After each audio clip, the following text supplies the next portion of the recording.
Welcome back to MVM. Today we have a Kickstarter preview. This one is for Monster Slayers of Slawia. It is a 2 to 5 player cooperative / competitive game in which each of us is going to represent a monster clan trying to destroy monsters in the Slavic countryside. Yeah, and by cooperative we mean we're going to have to be cooperating temporarily to defeat these monsters, but it is very competitive when it comes to wanting to distribute the points for doing so. It is a card-driven game. Each of us is going to have a hand of identical 6 cards at the start of the game. Although our names may be different at the top of the cards, the values and the abilities for each of these 6 cards is the same for all the different players at the table.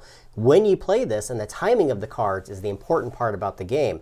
What we'll be using these cards for is to go to one of 4 different locations in a 4-player game to put our monster slayers on the right-hand side of these cards in order to battle the monsters that are on the left-hand side of the cards.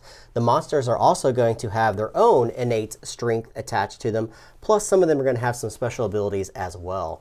Looking at the map, you're going to notice 24 spaces on this map. That's because each time one of the locations is resolved, it's going to move the time marker up. This is the round clock within the game.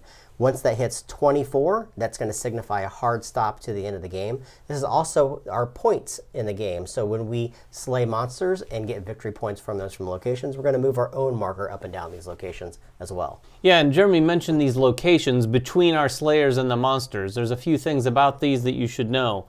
Each location is going to be able to hold X number of slayers depicted right here in the lower right-hand corner. And in the lower left-hand corner, it shows how many monsters can be at that location before it actually will resolve.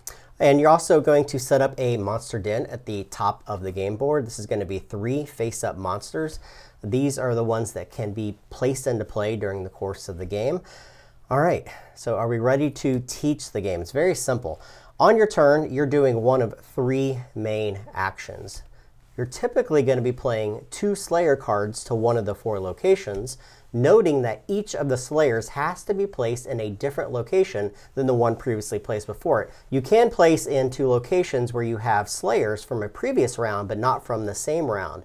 On your third action, you have to place one of the monsters from the monster den. That can be from one of the face-up monsters or from one of the face-down ones. Now, there's going to be times on your turn where you can't place 2 of your Slayers. In that case, you're going to be placing monsters in their place.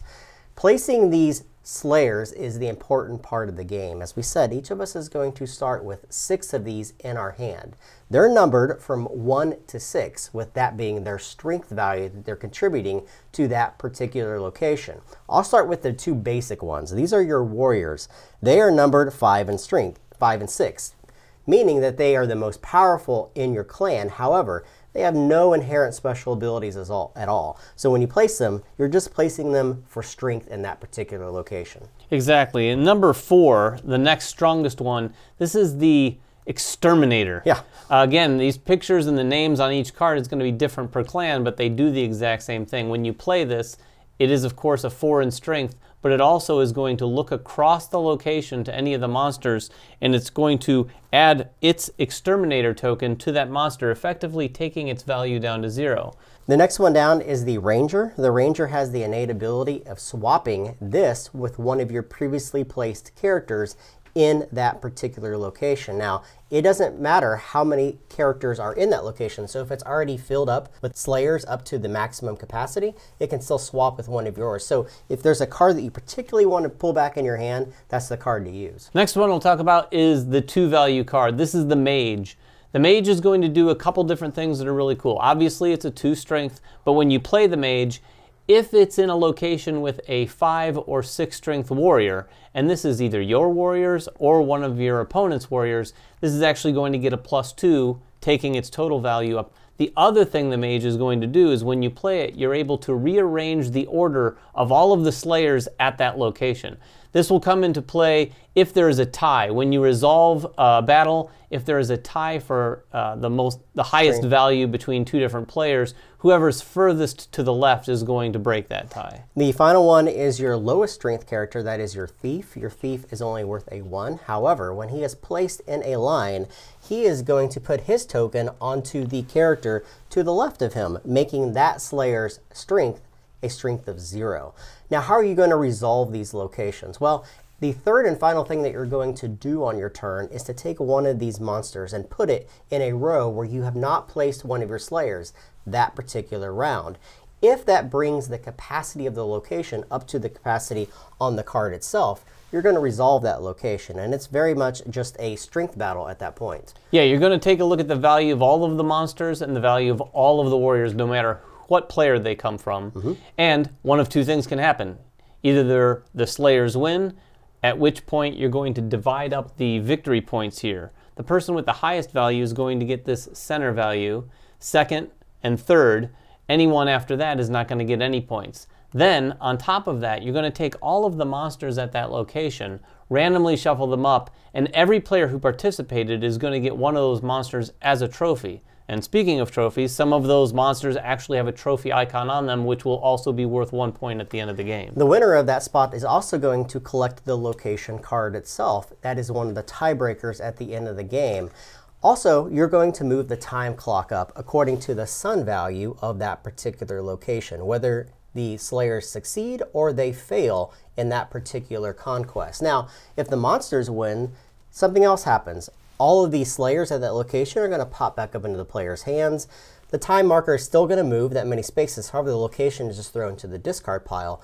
And then all the monsters here are going to go to the discard pile. So no one's going to win any trophies in that particular case.